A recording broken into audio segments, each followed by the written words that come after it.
there, it's Corrine with Watch Material, and today we're going over how to install a quick release watch band. So quick release watch bands are bands that have built-in levers that help you pull the spring bar back. You can sort of see it here. See how it kind of helps you push it back in? So that's a quick release strap. So they're actually really easy to take on and off. So let's start with putting the first one on. Start with the buckle side and attach it to the side of the case that says 12 o'clock. And so what you're going to do is turn it over, have it on a soft surface, and install one side of the spring bar.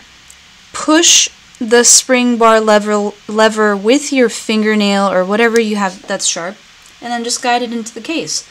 It'll pop right back out because it's spring loaded. So you're already done with one side. Now get the other side. Get the first side and pop it in.